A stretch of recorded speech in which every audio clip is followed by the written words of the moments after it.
I don't care if it's controversial. I just want food. I want good food, and I want as much food as I can get. Is that the culprit? Is that the originator of our whole problem in our front pasture? There's a very good possibility.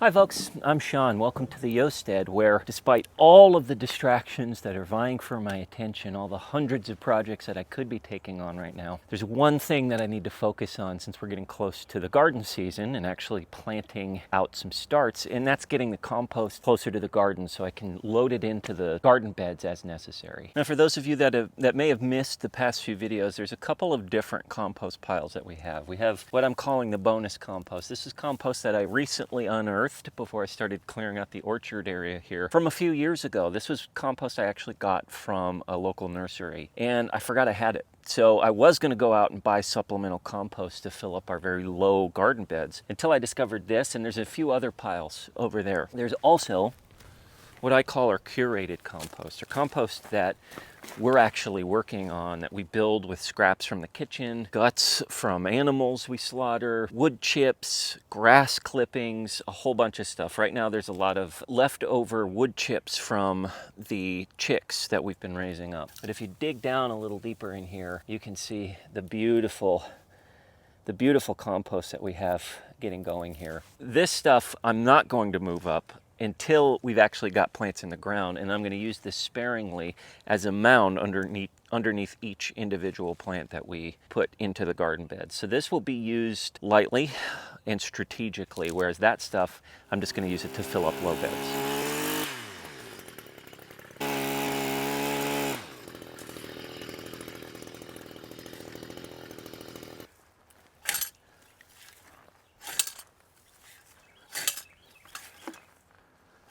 While I'm back here, I did want to show you some of the progress that I've been making on this brush clearing project that I've been working on. As some of you know who've been watching along, this will end up being part of our orchard area. And it's crazy to think that just last week, just a week ago, this whole patch right here was covered in both brush and industrial waste. And thanks to the tractor, I was able to get rid of, well, the tractor and a lot of sweat and a chainsaw, I was able to get rid of all of the brush and all of the industrial waste.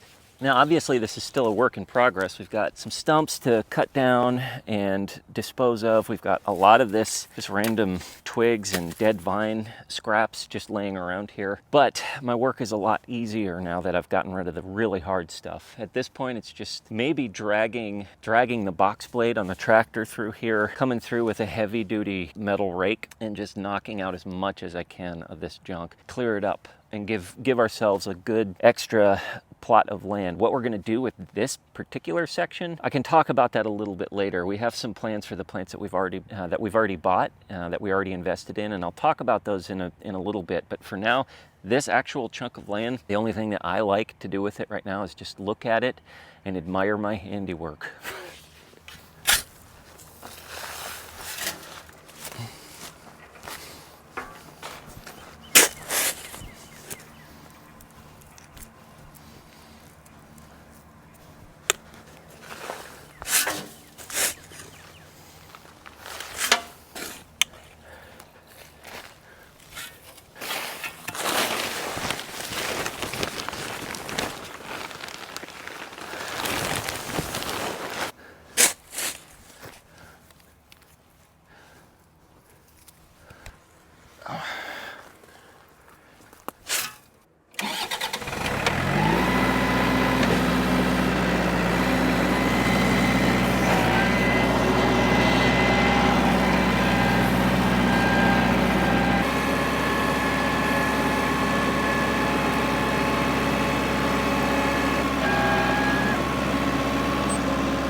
One quick note about the tractor. A couple of folks have asked why I haven't been using the tractor that much these past few years. There's this tractor I was gifted. It was a gift from my mother-in-law, Nana Jana, and then the Kramers hauled it out from Arkansas all the way here. It was a crazy adventure, and I'm indebted to both Nana Jana and the Kramers for all the hard work they went through in getting Big Blue here to the Yosted. But that led to the question. A lot of folks are like, why aren't you using your tractor more?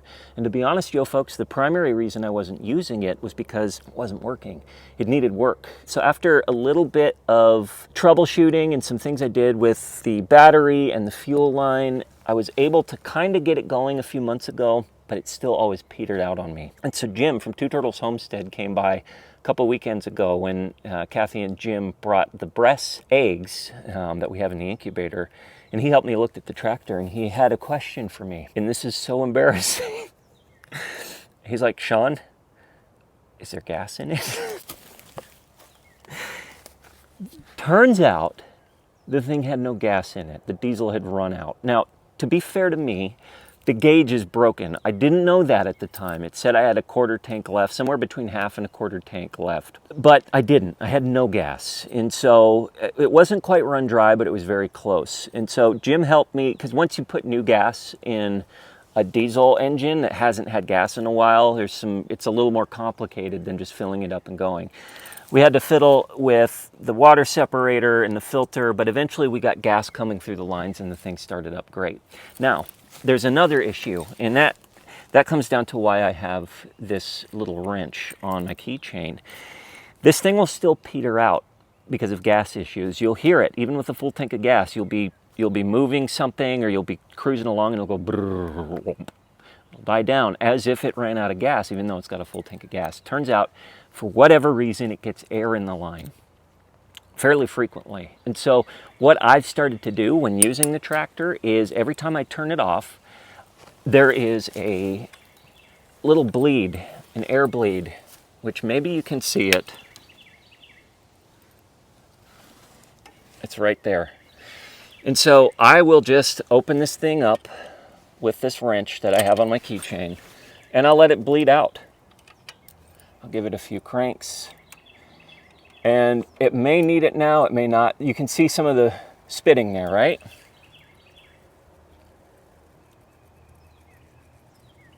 That's air in the line. And so I let it bubble out till it stops spitting like that. What will this mean long term? Long term, I want to get this fuel line fixed so it doesn't get air in it and I don't have to do this every time I stop.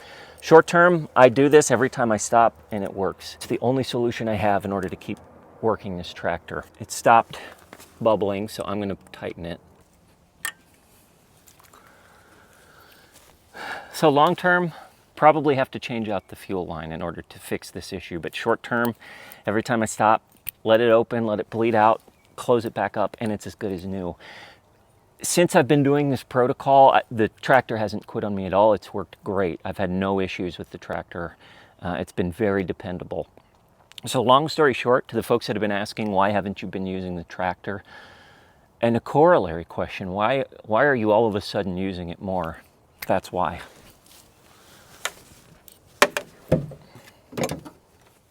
I'm going to put in a few more.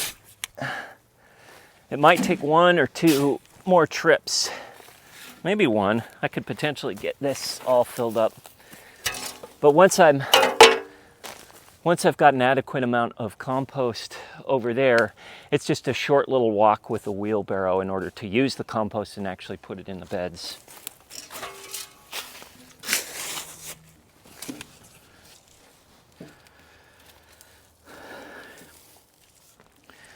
You'll note every once in a while I'm pulling out these old weeds that I think are inert, I hope are inert. Once I actually move the compost from the new staging area to the beds, I'll have a strainer that I'll use before I put it on the beds just to get rid of any that may have hung on, because I don't want these weeds getting into the compost bed.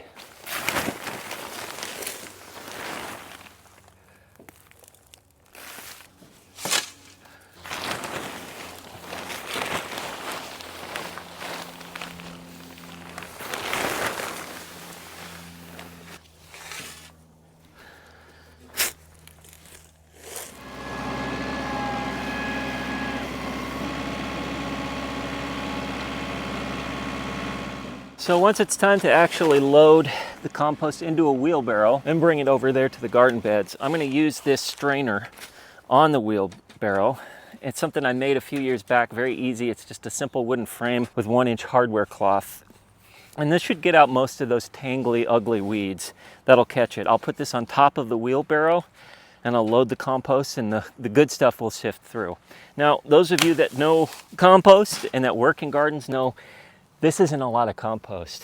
This maybe will fill up 2 beds. Our beds are about half full at the moment. This might fill up 2 of them. This isn't going to get us very far, but I still have a lot of bonus compost to sift through around the shed and down there in the woods. I'm going to get to working on collecting more of this compost in the next few days.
I've gotten a fair amount of flack over the years for tilling my garden beds and not sticking closer to the no-till method. A lot of folks are, yeah, I see, that's your chainsaw, buddy. Yeah, I just let my kid use a chainsaw. It's a fake chainsaw, by the way. There's a lot of very vocal proponents of the no-till method, and rightfully so. A lot of people have found great success with it. You want to dig? You want to help Daddy till?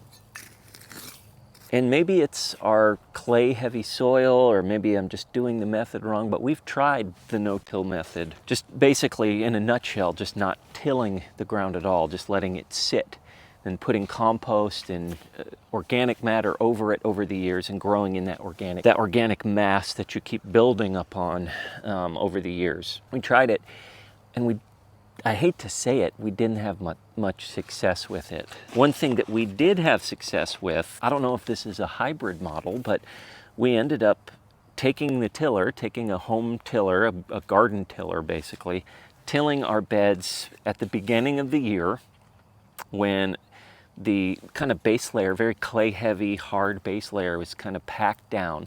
Just breaking it up a little bit, like I just did. And then on top of that, just putting in loose compost that we've curated ourselves. That's the method that I've used, and I hate that it's been so controversial. Like I've gotten angry comments from people that are adamant that they should not be tilling at all whatsoever. And at the end of the day, I just want food. I don't care if it's controversial. I just want food. I want good food, and I want as much food as I can get. So we tried different things, and the thing that seems to work the best is tilling at the beginning of the year before we plant. And so that's what we're going to continue to do. I'd be willing to give the no-till method another shot, maybe in one of these beds. I might do that. But otherwise, what we have been doing for the past 2 years or so has been really good. We've been getting bumper crops of everything except for squash plants, and that's because of squash bugs. It's a whole different thing, and we're actually skipping squash this year to give the garden a rest from the squash bugs. Whole different video topic, but long story short, we till at the beginning of the year, and at the end of the year, we're probably going to add a cover crop of buckwheat or winter peas when we're done this year. And that's it. That's all we do. We just break up the soil, get it nice and loose, and this is what we put our actual additive compost on, the stuff that we've curated. And then we don't we don't break the ground anymore after that. So again, it's controversial. I don't know why, but we just do what works best. And that's what's worked best for us. It got down to the low 40s last night. So I brought some of our new trees and bushes that we bought for the orchard area inside. I'm bringing them back outside right now because it's a low of 55 tonight. So I'm not worried about these guys getting frostbite. There's some different starts that I brought in last night too. Peppers, things that we've started, things that we've gotten from the nurseries. There's a lot of stuff going on here, a lot of stuff that's ready for the garden.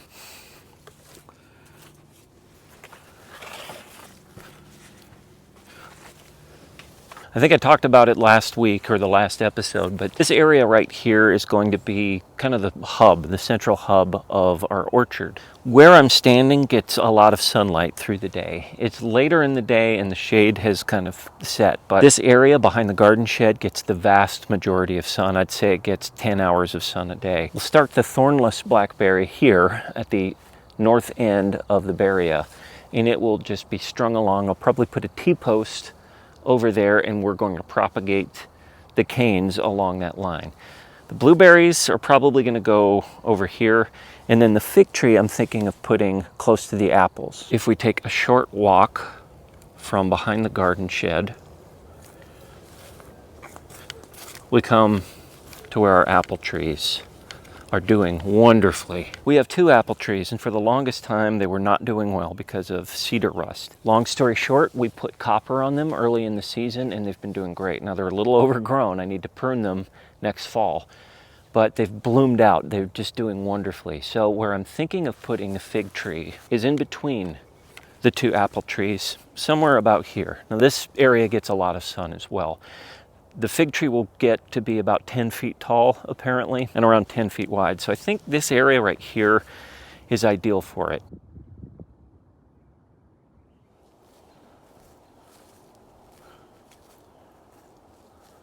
Before I forget, it's getting dark, and there's a beautiful sunset. But you'll notice this critter in the background, digging in one of those holes. One of those holes that I spent so long worrying about and contacting the authorities about. That critter, my friends, is a skunk. Now, are the skunks responsible for that network of holes and tunnels underneath our front pasture here? Potentially. So, as troubling as it is to see a skunk, maybe 20 yards from me, I'm actually relieved because I think that might be our culprit behind those holes. I've been seeing this skunk every night. I don't know what he's doing right now. I have no idea, and he doesn't even seem to notice me, but he's right next to one of those holes. Is that the culprit? Is that the originator of our hole problem in our front pasture? There's a very good possibility. Suddenly, I'm not as worried about the prospect of a sinkhole, and I think we may just be dealing with critters. Do skunks typically burrow in the ground? I don't know. I don't know enough about them. I need to do some research. That's a big boy too. Do you think he's going to see me at any point? I'm not going to get any closer, but you get the point. I'm hopeful that we just have to deal with skunks and then fill up those holes. We won't have to worry about a sinkhole or some crazy underground aquifer anymore. So keep doing what you're doing, skunk, because we're going to come after you.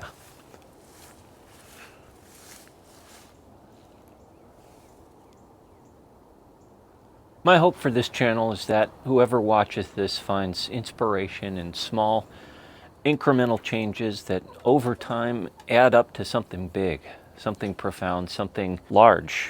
That's been the story with us. We've had ups and downs, we've had setbacks, we've had periods of time where we were just lying fallow and there wasn't much going on. Through it all, as I'm looking back, one thing I can confidently say is that we've made progress forward. Slowly, we've made progress forward. And so ultimately, I think that's the goal with my channel is, number one, to serve as a journal of our own experience doing this, show you that it is possible. But number two, maybe give you some food for thought and some inspiration as you undertake your own endeavors that may seem impossible or too large to handle. Maybe you can see that if you break them down into very small incremental steps over time, you'll be able to achieve them. So with that, I'll bid you adieu until next time. Always remember, slowly, slowly.